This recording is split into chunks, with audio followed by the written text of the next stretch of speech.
Well, it's a privilege to be with you all. I didn't get a chance to be here last night, which sounds like was one of the worst mistakes of my life. But just so you know, I was with 4 youngsters from the age of 1.5 to 8, so they kind of took precedence.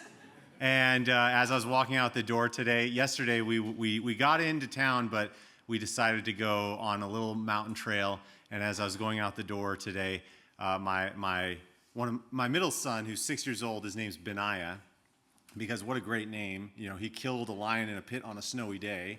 So who wouldn't want to be named after that? So we named him that. Benaiah, he gave me a hug saying, "Thank you so much for the time of our lives hiking in the mountains," or whatever. And I was like, oh, yes. So no matter what happens, I feel like I have achieved ultimate victory so far. So praise the Lord for that. Well, what a great theme of the conference to talk about old-time religion, and it's even more prevalent to talk about it in the midst of an ever-changing technological society. I think you sense that. I think we all sense that.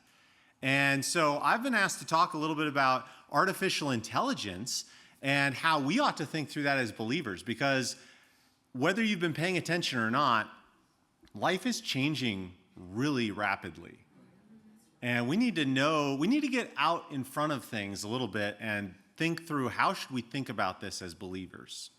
And so let's go as quickly as we can with the time we have to talk about artificial intelligence and then examine it from a biblical worldview. So the first thing is just defining artificial intelligence, and I decided it would be good to let artificial intelligence define itself. So I got the definition here from ChatGPT, one of the most commonly known artificial intelligence apparatuses. We'll talk about that a little later. So artificial intelligence, AI, refers to the development of computer systems or machines that can perform tasks that typically require human intelligence. These tasks could include learning, reasoning, problem solving, understanding natural language, perceiving the environment, and more. AI aims to simulate human intelligence and cognitive abilities in machines. So basically what it's saying is that AI is a program which attempts to look at how human beings problem solve or do things and then imitate that or simulate it or mimic it. So that can happen through a lot of different ways. It can be communication styles. AI can be trained on massive amounts of books and literature and even recorded conversations, and then it can mimic a conversation by saying, oh, if somebody says this phrase, that means this phrase should come in this context. And so it can be like you're talking to a real person because it's just imitating and mimicking what it thinks should happen in those conversations. But it can also mimic or imitate things like art or photography. And I don't know if you knew this or not, but what you see out there in the great vast expanse of the internet and social media now sometimes is not accurate. But just put a time out on that for a second. I want to show you some accurate pictures first. Okay? Wink, wink, nudge, nudge. Now, we have a President Donald Trump, who has achieved many things in his life. But one of the things that you probably didn't know that he is known for is that he was there alongside Winston Churchill at the time the world needed him most. This picture represents, a friendship forged in the bond of affliction. Yeah, it looks pretty good. But the thing that I'm most proud of President Trump for is that he represented the United States in the 1936 Olympics. And yeah, he did quite well. I think most people assume that he was born later than that, but the photo tells the story, right? Now, it is, obviously these are artificial intelligence generations, but I think for most people, and these are actually even older generations, now the advancement has been so great with technology that it's very difficult to tell, what photos are AI generated or not. And we'll talk more about that in the future. But one of the things I like to say is that, you used to say, oh, take a picture so you remember if it happened or whatever. But now you can say, well, even if it didn't happen, let's make a picture to remember it. Okay, there you go. But AI isn't just capable of, and the way AI picture generation works is it scans all these databases of photos, saying, okay, this is what a photo looks like, and then we can just substitute out the face and do these things. I mean, it's pretty remarkable technology.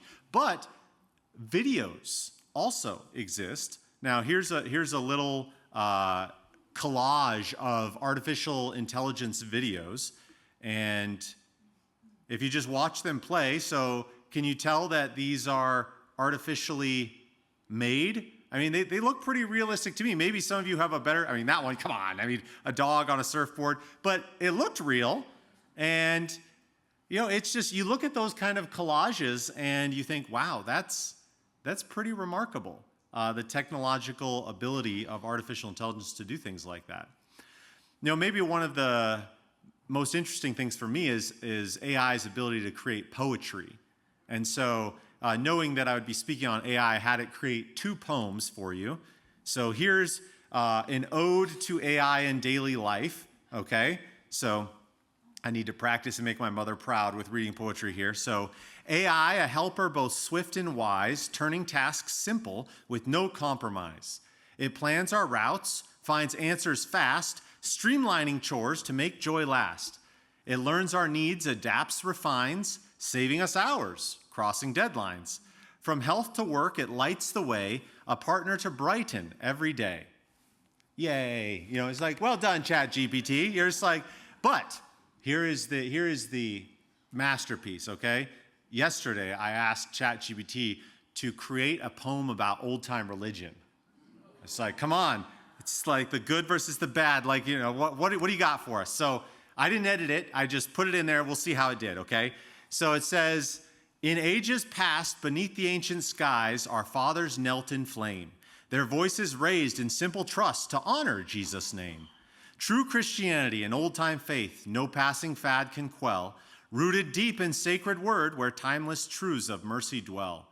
Though glowing screens and humming wires tempt souls with bright display, the Bible stands, the oldest text, our anchor and our stay. Let gadgets fade and trends evolve, but never let us rest from clinging to those hollowed lines, the oldest, truest, best. It's like, yeah, I mean, come on. Although it's so funny, right? Because who do you credit this? You're just like, you did such a good job. It's like you can't even compliment AI because it's just a program running its algorithm saying, okay, these words rhyme. This is the subject that we're talking about. But it is pretty remarkable to see what AI is capable of doing.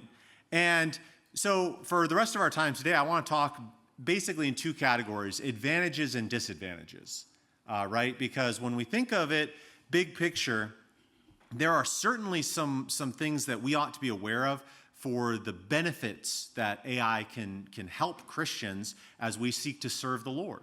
All right, it's obviously a very capable tool, but just like any tool, you can use it for good or for bad, right? So here's kind of a list of some of the advantages that I've thought of, and I'm sure there are many more, but I think these are some good ones. So one would just be, checking your grammar and spelling. And there have always been grammar checkers and spell checkers out there, but it has gotten so much better with the training of artificial intelligence because not only is it just checking each and every word, but it can check sentences and fragments and grammars. And so that becomes really beneficial, especially for someone like myself who, let's just say, is grammatically challenged at times, right? So this is really nice. You can have it just highlight, oh, green, this is something you need to revisit, you need to check again, all those different aspects. Really, I will say it ends up being a bit of a letdown when you're sending this emotional email to somebody, thanking them, and it starts off with this huge spelling error in the first sentence or whatever, and the person's like, "Oh, thank you for your email, but I also don't think that you are capable of writing anymore." So this does give a huge benefit, removing those kinds of aspects. Another thing it's really good at is brainstorming ideas. So there have been a lot of times where I'm speaking somewhere or I'm writing an article or something, and I don't know quite how to illustrate something. So sometimes I'll say, okay, I'm trying to talk about this incredible sacrifice that has been made, and I want to give me 20 different ways I could illustrate great sacrifice in a context where I'm talking to college age students or something. And then maybe I use one of those illustrations, or maybe I don't, but it helps my brain start to go saying, oh, these are good examples, but that reminds me of something else that I want to use over here. And it just helps brainstorm. I remember one lady at our church, she was trying to start a company where she would train ladies in self-defense with a firearm, and so she wanted to come up with a company name for that. And so she asked AI to give her 50 different names. And so she picked one of those and then created an LLC with it and went off to town. And so there's a lot of really good benefits in helping us brainstorm, especially since we live in a fallen world. And depending on how much coffee you've had, your brainstorming may be better or worse. We all know that. Well, AI doesn't need coffee, so it does help us that way. Another thing which is really helpful, especially because I'm not good at this inherently, is audio or video editing. In fact, it was mentioned that I do host a podcast, and it's been a privilege to be able to be a part of that. But I do a lot of the audio and video editing myself, but it's not great. But here comes AI, and now all of a sudden I can upload an audio file. AI will fix it if something's wrong, or auto level it, and then I can upload that, and it sounds great. People say, "Oh, you're doing a great job," and I say, "Thank you. My best assistant is on it." It's like this is this is great. Another thing for Christians, this is really exciting, is translation help. Now think about all the people groups in the world that need Bibles, for example. Now, AI isn't inerrant, okay? So it's always capable of making mistakes. We'll talk about that a little bit. But one of the things that we need to recognize is that because of the ability to process vast amounts of data, it actually is really programmed efficiently to be able to take something in one language and bring it to another language, because it can absorb all the data points in both languages and then say, oh, you're trying to say this in this language. Well, it's said best in this language this way. Now, again, depending on the language that it's working with, it might be better or worse, which is why you always need somebody to check it. But it's a lot easier to have somebody checking and making edits than to come up from scratch translating different resources, right? So I actually knew a friend a year ago, actually, who started to set up all of these different training centers in different countries with AI to help them translate class notes or Bible books into other languages, and then that would accomplish half or maybe even 75% of the translation work already, and then you would have somebody come along and fine-tune all of that. And it just really saved a lot of effort. So now you get these really good resources into the hands of nationals who only speak a certain language, and now they're able to benefit from that. And what a privilege, right, to be able to utilize these kinds of resources instead of saying, oh, this one individual is having to translate hundreds of books. Now he can edit and go a lot faster. But again, you do need to be careful, because you don't want a resource on the inerrancy of Scripture, for example, to all of a sudden change it saying Scripture has all these errors in it or something. Now, I don't think AI would do that, but you do have to be careful, because sometimes AI will just throw things in that I think should be in there. And that's why you need to, and we'll talk about that with some of the dangers and disadvantages. So AI also helps with mundane automation. So if you have tasks that are repeated, you can actually set up AI to just do it every day for you. And that's really kind of a neat aspect of it.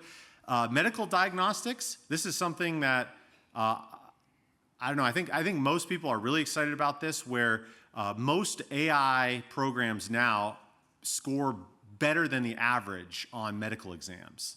So the exams that your doctors have to take in order to qualify to have their MD and things like that, AI usually will score better than them at diagnosing symptoms. So I've used it multiple times with my kids or with me. Sometimes you can take a picture, like my son being it's my 6-year-old Benaiah again. He is exactly like his forerunner, a crazy man. and he was doing something crazy. I think he was diving along on the floor and cracked his head open, as kids are prone to do. And so I took my phone, took a picture of the wound, and I said, "Diagnose this. Do I need stitches?" And AI said, "Well, these are the things that you look for. If the bleeding has stopped," and the bleeding had stopped and everything, it was like, "You probably don't need stitches, but monitor it," whatever. I was like, "Oh, cool. That's great." It saves me a little bit because I know next to nothing about medicine. So being a parent, I'm basically just freaking out, being like, "Do I need to rush to the ER? Is this life-threatening?" But, thankfully, it helps you just think through those things. And so it's possible that in the future, you'll have some sort of artificial intelligence as kind of a triage station at a hospital or something, saying, based on your symptoms, we're going to put you in this category, and then you'll see a real doctor at this point. Something like that is definitely possible and potentially really beneficial as we have a lot of needs that arise. Another thing that it's very helpful for is something like financial fraud monitoring. You have so much data that's going with all the banks interchanging information, and a human being, it's almost impossible for a human being to just track one account, let alone thousands or millions of accounts. But with AI, there's really no limit. AI can monitor those things, saying, "Oh, based on this transaction here, this is not normal. Usually you don't travel to Australia and make purchases there. So let's put a flag on that one." And this is something that's already been happening for years, but it just has come into the fore more now as we've been processing that. Another thing that AI is really good at is just making a concise summarization. One of the things that I did recently was I was trying to figure out what my HOA was talking about. And so I just scanned in my HOA document saying, "This is my question. What does it say?" And it says, "Well, this is what it's saying. This is the paragraph that talks about it." And I'm like, "Yeah, I don't understand that paragraph. But now that you've explained it to me like I'm two, yes, it does make sense." And so it becomes really helpful, especially since I'm not familiar with these, legalese jargon or anything like that. And then another thing that becomes really helpful as well is that the reading has gotten really, really so much better. You remember the days where the robot voices from the 80s, like, "This is audio reading," and then it just like doesn't emphasize or inflect at all. But now AI is doing so much better. So you can actually upload a PDF, you can scan a book, and it will read it to you, and it sounds very, very much like a human being. So a lot of really beneficial things, especially, as I get older, my eyes aren't as good as they once were, and I think we all sense that. It's the Ecclesiastes problem of getting older, and it's like, but you can listen to and then when your ears don't work as well, then what do you do? Well, I don't know at that point. But maybe there'll be some AI solution to that at some point. But it is a benefit to us. And then lastly, I would say things like emails. It really does help filtering those and helps even suggest a reply. If you got an email from somebody that you don't, it's not a personal email, it's maybe a business email, and you just need to fire off a quick reply, AI can even suggest, "Oh, just say this." And you're like, "Yeah, that's a good idea." And you could do that and save a lot of time that way, especially because sometimes it takes a while to craft emails that way. All right, so those are all advantages. We can benefit from AI as Christians in many ways, saving time, doing productive things for the kingdom, helping get good resources and the gospel message into other languages. All these kinds of things do help us. And as Christians, we are interested in being productive for the master. And so these kinds of things I do think should be considered. But we also really need to think about the dangers. And so here are 7 dangers that we as Christians really need to be aware of. I think everybody does, but as Christians especially, we need to be helping each other think through these things. And so the first one here would be what's called phishing and deception. So what I mean by it's not like the casting the rod in fishing, but this is where it's a term that's used for stealing information. You get the email from the Saudi Arabian prince that says, "If you give me $5,000 now, you will get $1 million later." I've tried it a few times, doesn't work. No, just kidding. I haven't tried it, but what really stands out in those instances is usually you'll have the misspelling or the wrong grammar Well, all that's long gone now, right? Because with AI, it doesn't matter even if you don't speak English at all, you just have AI write it for you and you're good to go. So unfortunately, there's no more telltale signs with regard to that. But just remember, if it's too good to be true, it probably is. So that's the rule that usually continues to work. So Forbes had this article back in 2022 or 23. They already said, prepare for the AI phishing onslaught. This is only ramping up all the more. Unfortunately, we had a lady in our church. Oh, by the way, I should say this too. AI is, with its vocal capabilities, it can simulate people's voices, which is cool and good, but it's also dangerous because just like a year ago, we had a lady at our church who got a call from her granddaughter, and asked for some money. Can you please send it here so I can, buy my plane ticket or whatever? And then, and how is Fluffy, by the way? Those kinds of things. Sent the money out a couple $1,000s because it was somebody who just did a little bit of research, got a voice sample of the granddaughter, put it into AI, and now could duplicate that. So one of the things there's not just one way to avoid this, but one of the things that I would just really encourage people doing is that if you get some kind of request for financial assistance, to just re-verify it through another means, like just call back. It's just saying like, hey, I just got a call from you, right? What did we talk about? I didn't call you. Okay, well, something's wrong then. And it's just a danger. And so we need to be aware of this. We need to be teaching people in our church about this because since I've started doing AI presentations and I wrote the little booklet, I've actually become aware of many people who have gotten swindled out of money because of different things that happen this way. Now, it doesn't have to be that nefarious. It can be also just little things. But I have to confess something before you, okay? This is confession time. The next slide is where I failed, all right? This was just last week, okay? So I'm a big baseball fan. I grew up playing baseball. I love the Braves. I'm a Twins fan coming from Minnesota, but in 1991, Twins-Braves had an epic World Series, and it made me a Braves fan too. And so I saw this story, Tomahawk Fever put it out. It had lots of likes, lots of shares about one of the baseball players, Matt Olson, who had adopted a child. And I was like, what a great, heartwarming story. And I was just on, I try to limit my time on social media, so I was on for just a couple minutes, and I was like, yeah, this would be a great thing to share to people, like really encourage, uplifting, positive. Shared it, got off real quick, and I got within 10 minutes, I got a couple text messages saying, that's a scam, right? I was like, no way. It's like, I don't get scammed. I went on there, and I was like, sure enough, the dates were wrong. The story was so heartwarming. It was about how Matt Olson found a child abandoned on the side of the highway. I should have known right there that it was wrong. It's just like, but it's just one of those things where you're just like, oh man. And then these images are all AI generated, and I didn't even think about it. I was just like, oh cool, blah blah blah. I was like, yeah, of course he's not going to be wearing his jersey when he's holding on to the child. But regardless, like I said, I'm not too impressed with myself at this point. But I just shared it because I was like, oh, we need more positive stories. It's like, well, not this one. This isn't a real story. But the same thing happened actually here in Western North Carolina when all the flooding came in and stuff like that. I don't know if you saw all on social media. I'd say minimally half of the stories, half of the pictures were not of Western North Carolina that were being shared.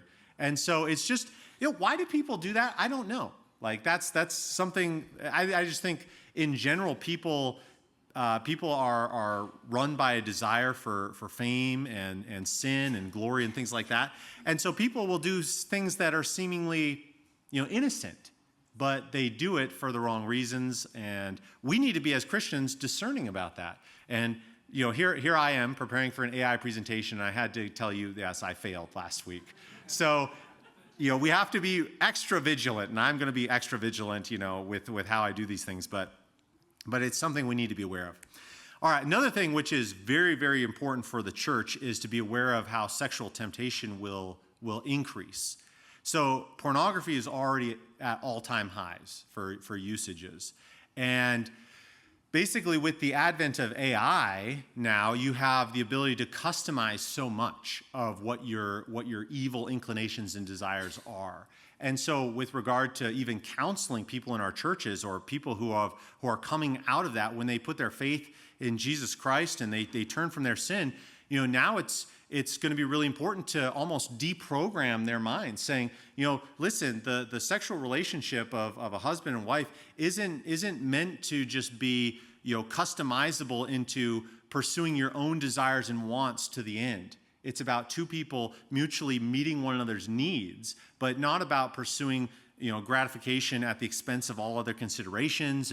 And so it's really important to recognize that this is going to be very dangerous.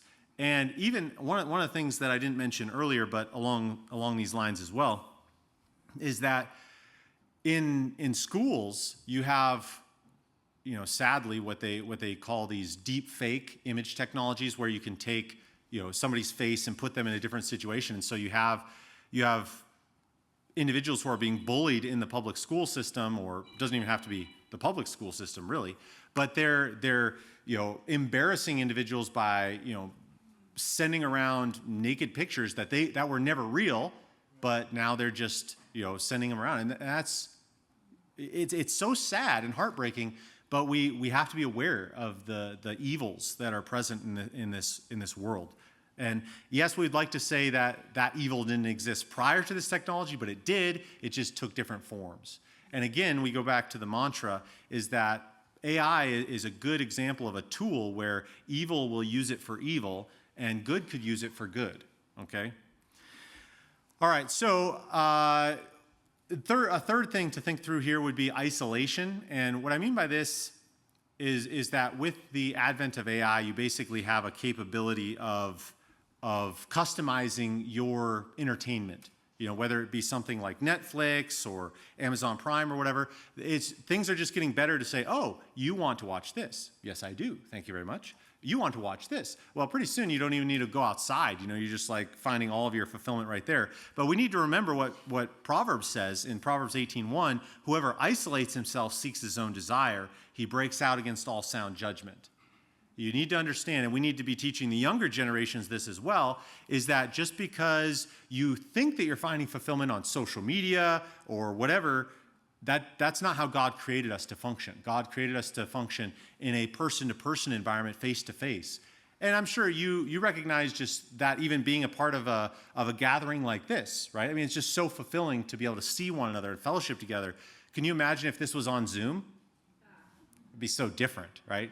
Let alone the music would be like half people would be singing 5 seconds ahead of the others. It'd just be ridiculous. But unfortunately, that's how a lot of younger people think, is that online is a completely acceptable replacement. Another thing which we really need to be aware of is a biased control of information. Now, this was already happening prior to AI with the different major media networks and things like that.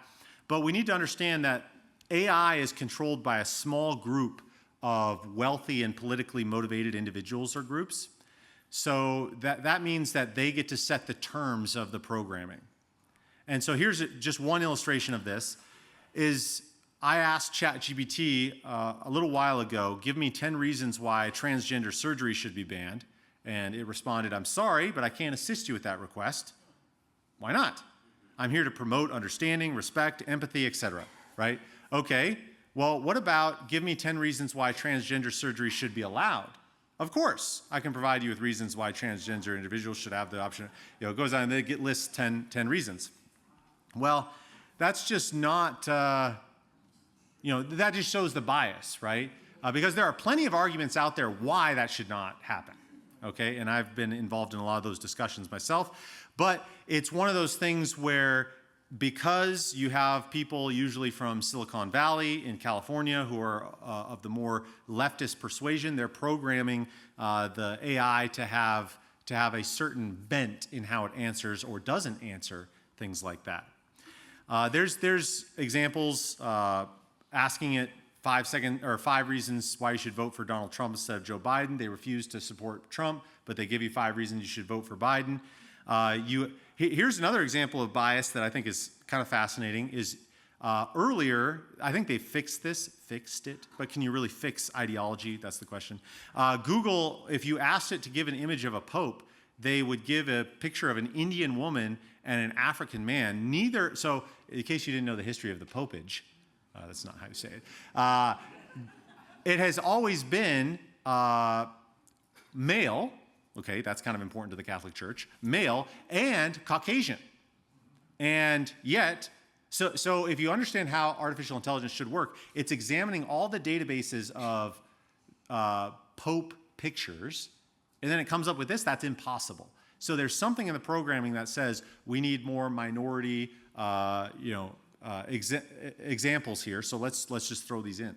And so people really went after Google for this, saying if you were doing a project in school and you were trying to use this, think about what you're teaching the kids. You're teaching them factually inaccurate things. But remember, let's not let education get in the way of indoctrination, according to some organizations.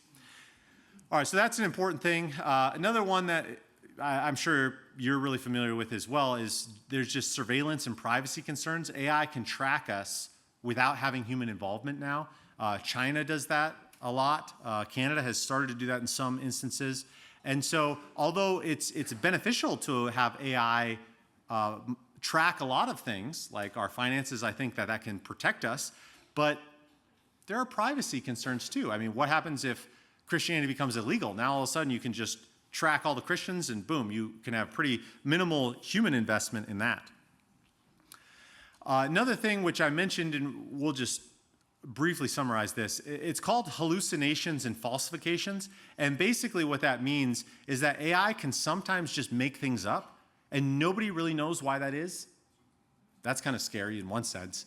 But the thing is, the best way that we can kind of surmise this is that AI thinks it knows the answer, but it doesn't have any database to draw it from. And so it'll just spout something out as if it were true. And so this is one of the big dangers, is that if you're using AI and you don't know that AI is wrong on this, you'll just believe it.